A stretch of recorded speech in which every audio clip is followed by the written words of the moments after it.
Powered by Sports Interaction, Canada Sportsbook. The world is fixing itself, ladies and gentlemen.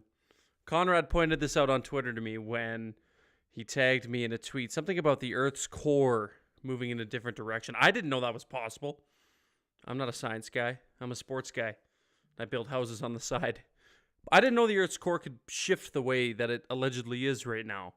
But that's kind of the way the tides are shifting here on Game Over Calgary. You know that I'm usually the one that cover the losses, and Peter's usually the one that gets to have fun. Well, him and Josh last night, they got pretty deep about the loss, and now we get to celebrate a win tonight on Game Over Calgary. Welcome to Game Over Calgary, presented by SDPN Sports and our friends over at Sports Interaction. My name is Auddie James. We got a good show lined up for you today. As I mentioned, the Calgary Flames coming off the heels of a victory over the Seattle Kraken that'll take them into the All-Star break and beyond. So we got a good one lined up, and it's going to be a lot of fun. It's always good when we get to cover wins. Hey, think you know what way it's going to go? Make your bet with Sports Interaction. Whether it's hockey, football, or basketball, Sports Interaction has you covered. Bet pregame, live and play, or on one of our many prop bets. Sports Interaction makes it easy to deposit, play, and cash out. Join now and see all sports betting has to offer. Want to bet? Head to sportsinteraction.com/SDPN. That's sportsinteraction.com/SDPN. 19 plus. Please play responsibly, and if you or anybody you know has any issues with gambling, please be sure to check the show notes for details on how to receive assistance on that. And without further ado, let's bring in the guest, the handsome fella himself. Look at him. Yeah, he's putting his hand up to his ear. Do you hear that? What are we hearing? What do we hear? The winds. The winds are a change in Kleiner. The losses aren't Auddie's anymore. It's funny because he even made mention of it yesterday on his broadcast with Josh about usually it's Auddie who gets to do these things, and then he proceeded to go off about the Calgary Flames losing that game to the Chicago Blackhawks. I was in attendance for that one. It was not fun, but we're not going to talk about that one. We're not going to at least spend much time talking about that one. Before we even get any further, my guest today, introducing, he said, "Screw introductions. I'm just gonna come in and we're gonna start this thing off." Shane Stevenson, aka Flash from Flames Nation, my good buddy. How are you, my friend? I'm riding high. That's a good way to go into the All-Star break. I'm pumped for them. It was pretty bad the other night, so that's anything would have been acceptable, but that was good. I'm also riding high, Auddie, because I went 3 for 3 on my bets tonight. So we're going. Finally. Yeah. we can talk about the bets for a minute here, because I wrote a parlay. I've been doing some lower risk stuff because I've been winning a little bit lately. So I'm like, you know what? Screw it. Let's just throw some low risk stuff, but let's go like balls to the wall. So I did a 7-leg parlay for all money line, and I think I went like 2 for 7 tonight. It would have been bad last night when all the tanking teams won. I know. No, I did put one last night too, and if you had bet the underdog in every game last night, I think you would have come out pretty good. You'd be sitting on a stack of cash right now, because seriously, it's about three tankers all won last night. So but tonight the Flames definitely got off to a hot start, and that is Elias Lindholm, baby. Oh my days! That line, that first period, that was a go off king. He was all over the place. He was the best player on the ice for the first 20 minutes, no question. And shout out to the boy Lindholm.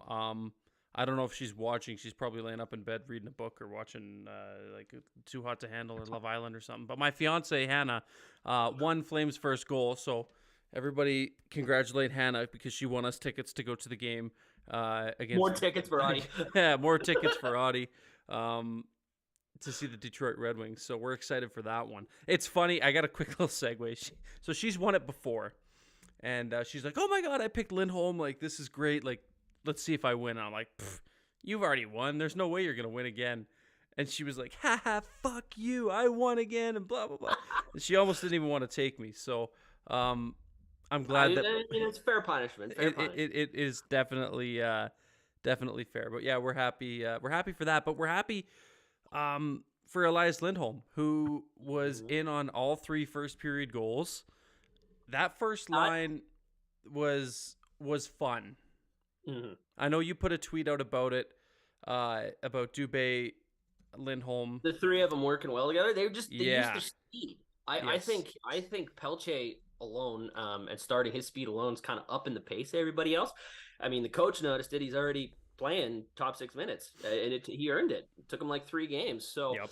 um, but no, they're going and their speed was going and just Lindholm making plays in those open ice. It's the open ice plays I've been missing. And that pass to Zadorov with time running down, that's clutch. That's a clutch Oh play. yeah. That's time running down, your head's up. You're not just trying to fire it at the net. You're actually looking for a better opportunity and capitalizing on it. So that they didn't even touch on that on the broadcast. And I was like, that's the best play of the first period. That the and there was a lot of good plays, but that was the best play of the first period. That nice little tuck pass to Zadorov, and good on the Flames. Both defense goals tonight, quick shots. They didn't take their time. Quick, hard shots on the ice, and that's how you're going to get good chances on net. So, And to kind of piggyback on that, something that I know Kleiner talked about last night, and something that I've talked about at length on this show, is the perimeter shots and how the Flames have been a perimeter team for the better part of this season. And sure, they put up a lot of shots, but they're all, two pump fakes at the blue line, and you finally, you give the goalie enough time to get in place, and there's no traffic in front,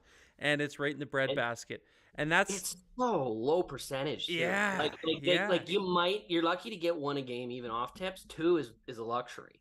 So even getting to that point alone, like just that, it's just not good. I've been preaching at the BTB for months. I'm like, just get to the crease, folks. Yeah. You're lacking crease shots here. Get in and bang the puck around. You got enough big bodies. Like get in and crash the crease a little bit. But they're a pretty good mid-range team. Toffoli and Lindholm and them have fantastic releases, and they're showing it off. But when you get a lot of goals, odds are you get 2 or 3 from in tight. So I'm with you, buddy. Like the perimeter shots are driving me insane, and I think they are talented enough to get to the net. I think they just gotta get the system. Like there's still some of the new guys are still they're getting the system in place, like the actual safety net around to keep possession. Now they need to learn when to break it to get offensive chances, and that's. I think you're starting to kind of see that though. Like I think it's showing signs of that kind of figuring itself out. And the lines like tonight was good because they went back. Two of the lines were the lines that have found success in this last little run here. They went back to the always good Mangiapane, Backlund, Coleman. Yep. Just money, and you should never ever split them up. They're a perfect line, and they do everything well together, and they know that last goal or that last not empty netter. Well, that's exactly. Mangiapane falls down, but he just doesn't lose. He knows keeps that the play alive. Coleman are going to stay with him. They're not going to just blow past him. They're going to stay with him and move as a unit. So he gets the puck up, just make sure he still gets it, finds the outlet, and then they move up the ice and find the fourth guy because the Kraken just were lacking on their back check. And that play there, like that's just synonymous of the whole night. That line always is like that. And then Dubé, Lindholm, Toffoli, obviously, we talked about. We're just firing on every cylinder tonight. No mistakes. Dubé's really come to his own as a proper forechecker and knowing how to not only separate body from puck, but then get the puck too, and then keep possession of it along the boards. So that was great. But the Pelletier spark to the Kadri Huberdeau line and just the speed of that, and he's getting the ice time and he's deserved it so far. And it's just been noticeably different, and I think it's driving the whole team. So, and you want to talk about trying to get to the crease in the front of the net in those dirty areas? That's your guy, right there. He's not the biggest guy, but he plays like a big guy. He goes to those dirty areas. He gets to the front of the net. He parks his ass, and he puts himself in a good spot in that kind of home plate area in front of the net. Yeah, where he he's able to put himself in a prime and he's had chances. He's had so many good looks, and he's always kind of seemingly in the right spot.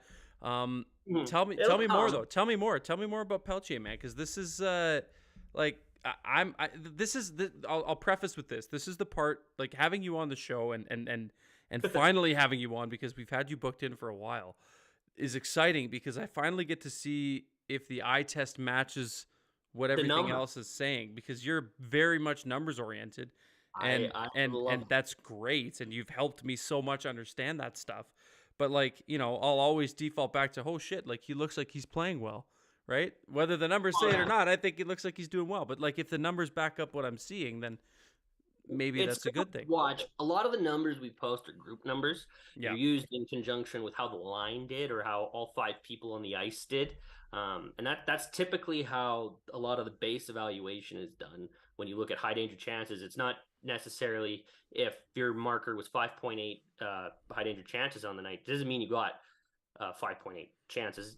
The numbers get skewed when you do score variance adjustments. Yeah. But it just because I just lost my train of thought. Where was I? That's okay.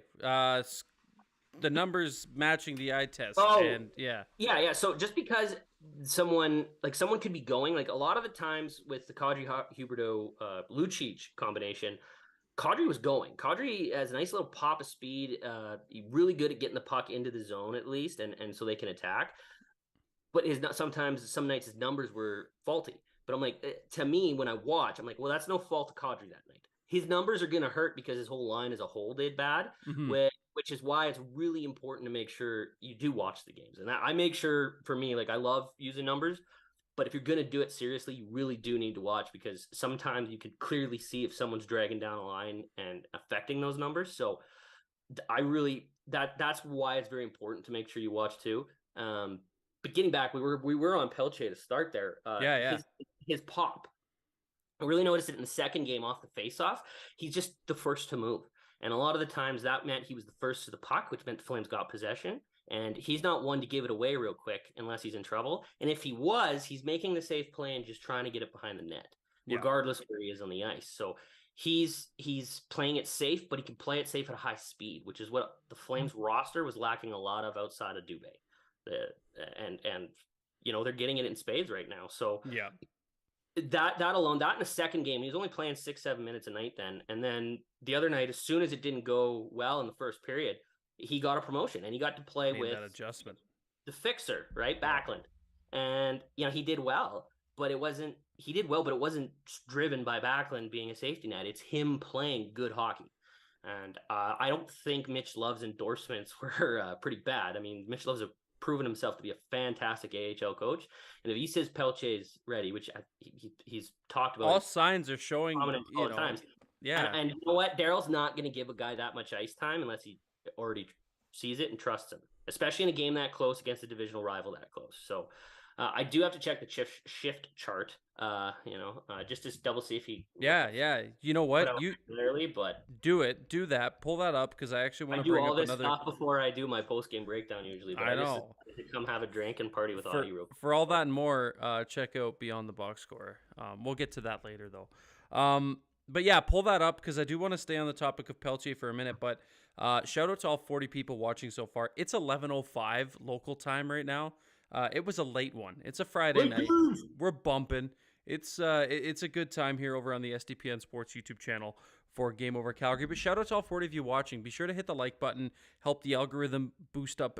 44 now. Look at that. Help the algorithm boost us up, and share the link on Twitter or whatever your preferred social media, Mastodon, Instagram, whatever the hell you use. That is a hell of a stalling feature to let me get there. That was fantastic. Well, I'm not done. I'm not done. That's the thing, because we're gonna check in with the chat, but I do pride myself on my stalling methods and my ad reads. I pride myself on my ad reads too. I also liked your roast of Steve today. When he was six to his stomach. I'm always admitting this, a secondary Leafs fan, that hurt me a little to see, but it was hilarious. So it was funny. I wasn't sure how he was going to receive it, but because they did STP live today in Kingston, and I wasn't even sure if he was going to see it or what. Then when he replied with just the picture, I'll you know what? I'll show the stream. There's meme potential. I saved them because I wasn't confident that he was going to keep them up. So this is the first reply I got from Steve. And then I said, I replied to that saying, am I getting written? Yeah. Am I getting written up? Because, he's kind of like the guy who pays me. I got this one. So stern professor look. Yeah. So a couple read the good syllabus. Read the syllabus, Auddie. Yeah, a couple good memeable Steve Dangle picks. But shout out to everybody who was there in Kingston. I had big time FOMO. Let's get to the chat before I forget about all the beautiful people that are watching us right now. Left-handed Penman, how are you, my friend? Nice to see you in here. 30 minutes of dominance, 10 minutes of penalties, and the rest was pretty concerning. Pelletier should be locked up for all those takeaways. Good game from him. Yeah, that's something I want to segue into was his defensive game because I think, yeah, we'll get into it. I don't want to segue because I want to hit some of these chats, but please remind me that I want to talk about Pelletier's defensive game because it's been fun. I have to say, haven't loved Markstrom this year, but one thing I can appreciate is how much it seems like he supports Vladar. He seems as happy as anyone every time he wins. I think that's important too, and yeah, it's nice when you got a tandem that's there for one another. They support one another, and it's always kind of been like that between these two. So, yeah, happy to see that. Viva Jamie Pringle. I actually meant to ask you, do you know if Jamie Pringle's missed this year? I don't think he has. I don't think he has either. That's why I went. That's why Pringle gets another is why I tweeted. Yeah. I'm like, I don't think he only goes if he's sure. He's like, no, that's not going to count. He clearly saw the pad and he's quick. Like he is so quick. And I respect that about the Flames franchise a little bit because they don't mess around with their calls looking. It's either they get the call from Jamie and they challenge it or they don't do anything at all. And it's just that simple. And I actually respect that. So Nate saying, question, for the sake of team success and mentality, does Vladar need to start more games and in more succession? This team plays different at both ends of the ice with him in net, it seems, as of late. I think that's just a coincidence, to be honest with you. Yeah. Like, I'm not as down on Markstrom as everyone. I don't think so either. If anyone's going to be able to rebound, it's Calgary's defensive structure. They've been top 3 in chances against. Pike and I talked about it on our Flames Nation radio podcast. And we talked about how since December, the Flames have been a top 3 defensive team.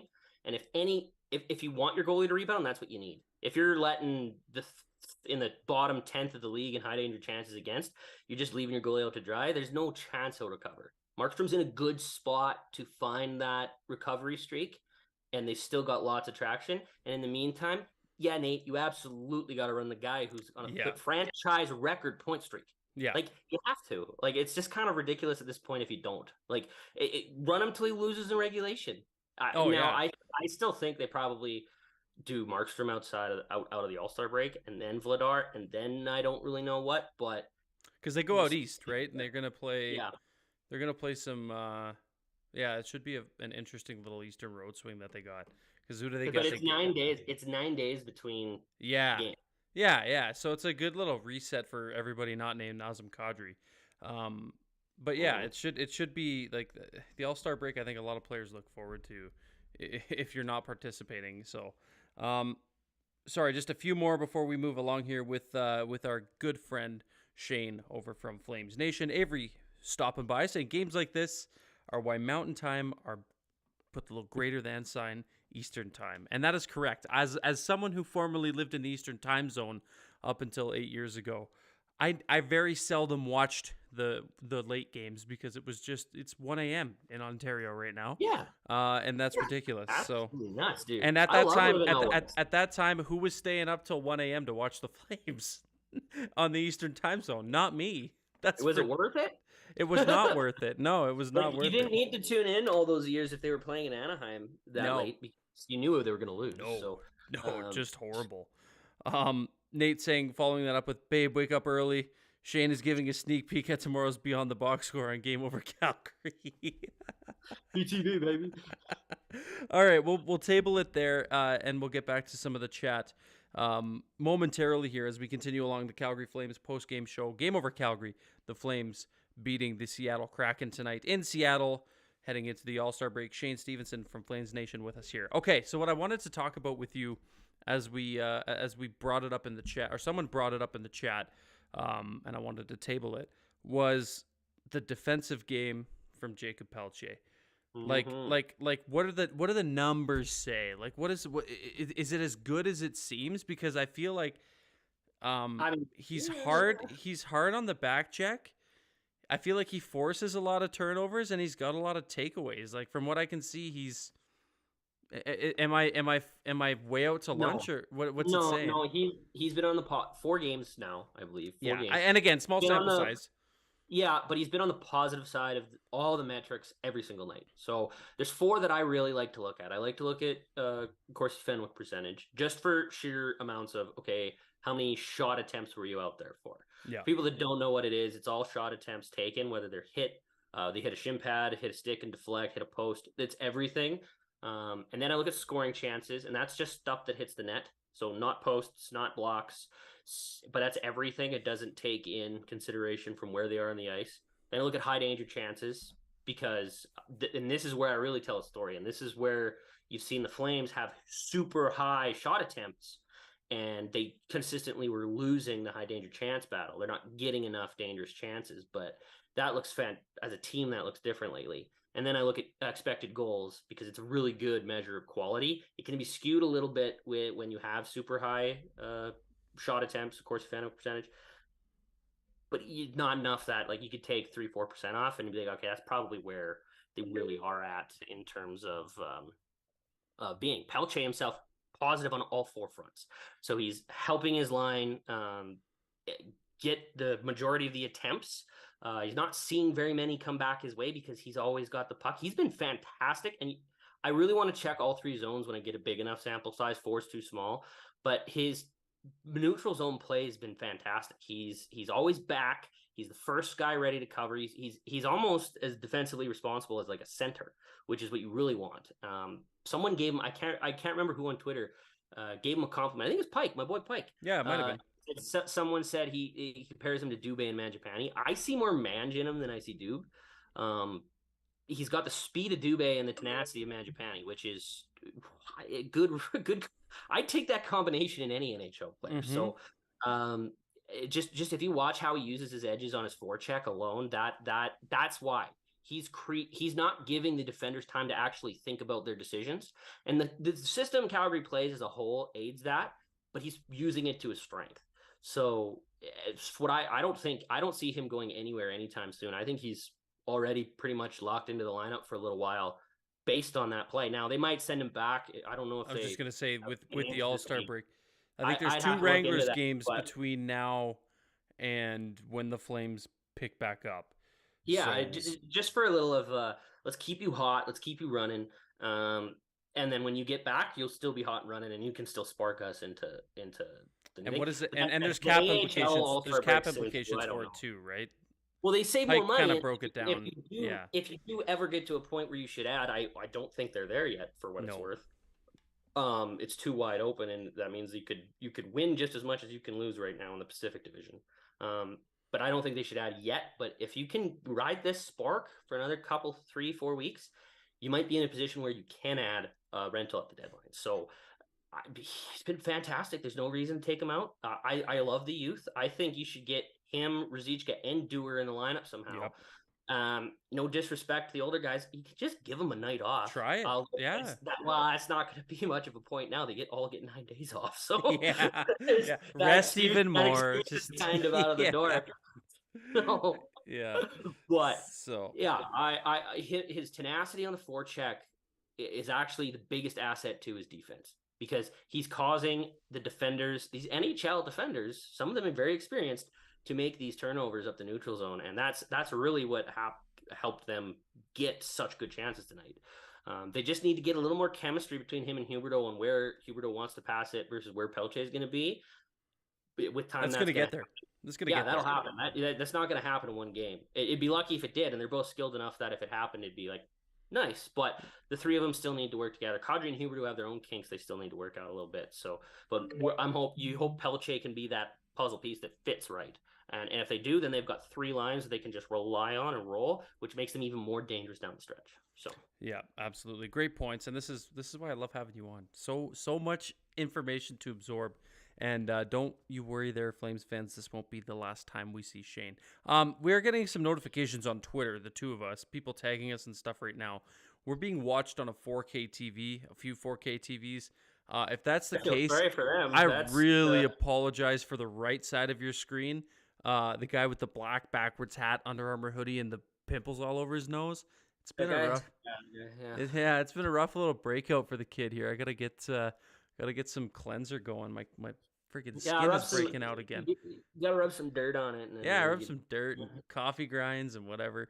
But also quick shout out in the chat to Carl, who here we are bitching about start times. Carl is out there in Sweden, and Carl is watching Game Over Calgary at Carl, we love you.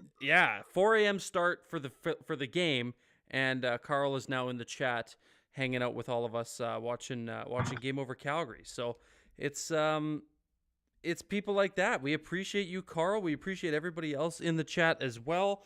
All 40 of us in here still. We've had some concurrent views, and it's great. It's good to see. We're gonna put a bow on this episode of Game Over Calgary shortly here. So get your last questions in for Shane. Anything you want to ask him, analytics wise, or about his beautiful facial hair, or his just twisted steel and sex appeal. Whatever the case may be, you can ask him whatever you want. I'll answer any questions. I stand by that. So I don't think we have any mods tonight, so keep it clean because all of our mods are currently partying it up in Kingston with Steve, Adam, and Jesse. So we'll keep it good. We'll keep it good. But yeah. So one thing I did want to actually bring up with you, especially because you're so smart, is I think it was Dom at The Athletic who put out the strength of schedules for the remainder of the season. And I wanted to get your take on the Flames, who by his model suggests that they have the second easiest would be the word to put it as, but the second from the bottom for strength of schedule. So they're not playing 31st, second easiest. Second easiest is the way to put it. Yeah, second easiest. I saw that. Yeah. What do you think? Like, I haven't really dissected it, but I loved his. The Flames might have an easy schedule, but they have to win the easy games. Yeah. But that's great and all, and they should win those, and that should be what helps them. But if for some reason they keep losing to bad teams, which I mean I don't know why they do, but they do, it doesn't matter if you win there's 9 teams with over like a 60% chance for playoffs. Those are the games that matter. Now they're done playing Edmonton. They don't have to worry about that. But they still have another game against the Kraken, 2 against Vegas, and some against LA. Those are the most important games. You win those games, and you can climb yourself right up to the top. Those 4 games. You win those, and you're not only on the outside anymore, you're right on the end. Those are what we like to call 2-point games. Or 4-point games. I was gonna say 2. I've 2 wins. I was on even whatever. with the wild card guys in the Central Division, like the ones like Colorado's been. I'm scared of Colorado. I'm terrified of Colorado. But everybody, yeah. But and Minnesota's on the outside right now too. But all those kind of bunch of teams, those are the games you have to win. If you take care of that business, you will get farther. But Pernille's got it. Just win, baby. Like that's it. Like you have to beat these bad teams. There's no reason you shouldn't. They need to play like they do tonight, where they can get quick chance. If they're gonna take chances from the middle, make them quick and make them something that can get you a rebound. Right? Yeah. Like that's what Hanifin and Zadorov's goals were, both hard, fast on the ice. And if the goalie had got there, that rebound's coming out to the winger that should be coming off his boards for a rebound chance, not all the way to the net, but somewhere in there. That's where Tolvanen got his goal. Well, that's also kind of where Toffoli got his goal too. Yeah. So like if you could get the angle shot like that, or the pad kick out, but you have to shoot it hard on the ground. And a lot of guys, they like to elevate as their first option, and I really want to get them back to like shoot it hard at the ice, shoot it really hard on the ice, because the hardest thing for the goalie to shut is his 5-hole. Usually, it's the last thing to close. Now, Luch figured that out. And he did. He's proficient at it. But also, like you saw Johnny go there all the time. It's because it works, guys. Like these veterans and these really super skilled players, they know it because it works. It worked twice tonight.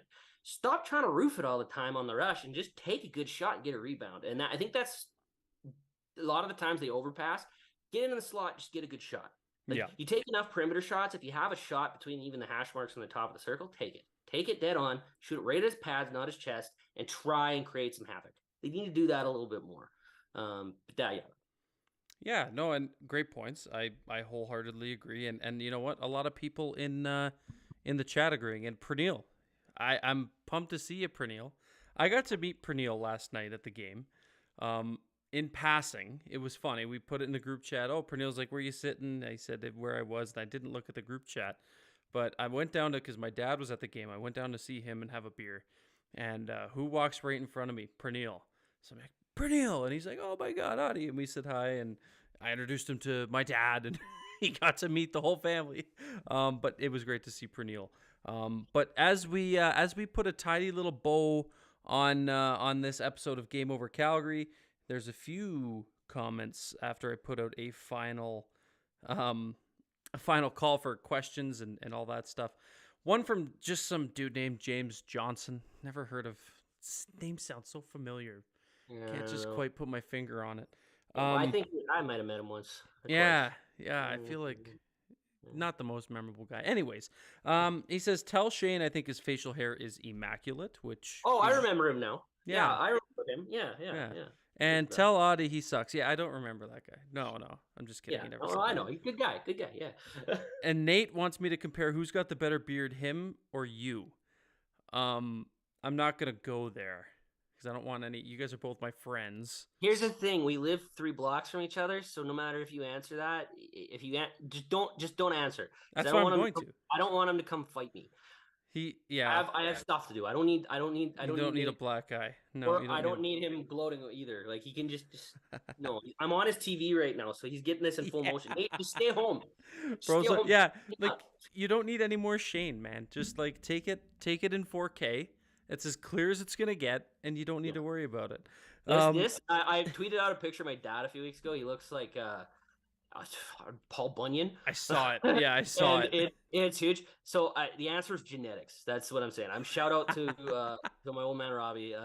It's all because of him. So thanks, Dad.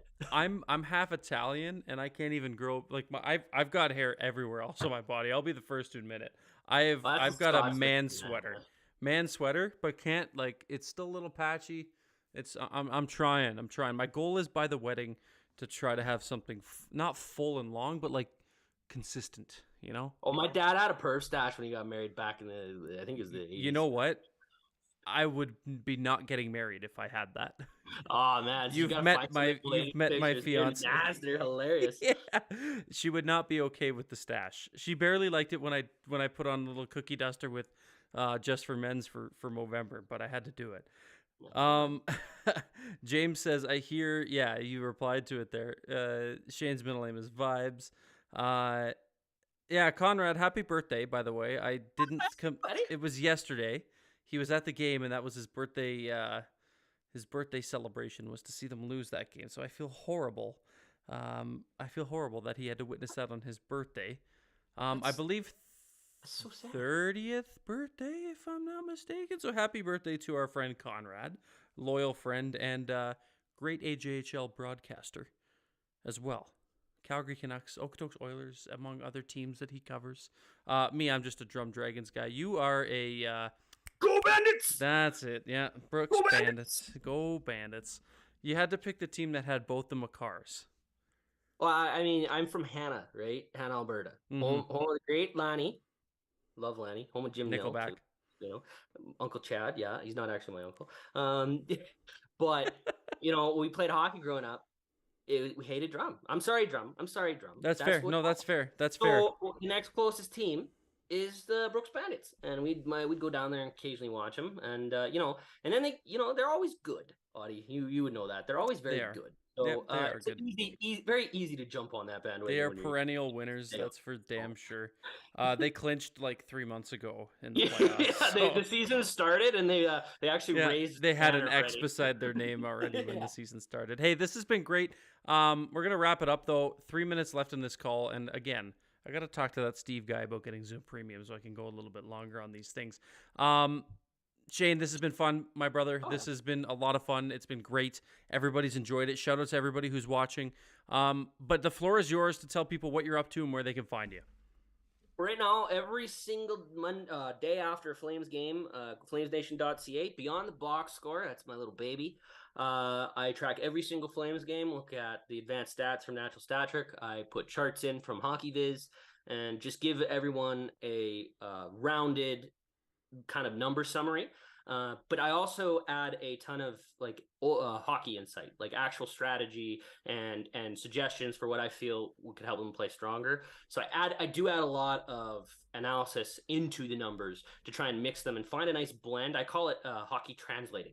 I can actually read the numbers. I went to school and understand them. I'd like to try to explain them to people that have struggle with math and stuff in ways they can understand. So that's why I refer to things, and I went on that explanation earlier about just simple how to explain them, because a lot of people just they see the numbers and they go, I don't know, I don't understand this. So education's part of what I do as well. You can also catch me weekly episodes with my boy Ryan Pike, Flames Nation Radio. We do a lot of technical breakdowns. We do talk everything Flames every week. We just filmed episode 69. Nice. Yeah, no hesitation. That's why I love you, boy. Nice. And and I'm gonna do something this week for the All-Star break. Maybe go on my Instagram live. It's Shane Stevenson FN on Instagram if you want to follow.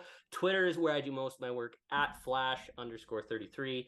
And yeah, I just I'm obsessed and love talking about the Flames. It's unhealthy addiction that Flames Nation lets me feed into. So yeah, love it I feel that. I feel that. SDPN does the same for me. Thank you everybody for stopping by. Thanks again to Shane for joining us today. Next Game Over Calgary will be on Monday, February the 6th. We're going to see you in a little bit after the All-Star break. That's going to be against the New York Rangers as the Flames go on a bit of an East Coast roadie. I will be hosting that one, and we will have some fun. We will hopefully be talking about another win as the tides change for Auddie on Game Over Calgary. Thank you, pals, so much for stopping by and watching. We'll see you on February 6th. For all that and more, head over to Beyond the Box Score. Take care, be safe, love y'all, and we will see you on February 6th.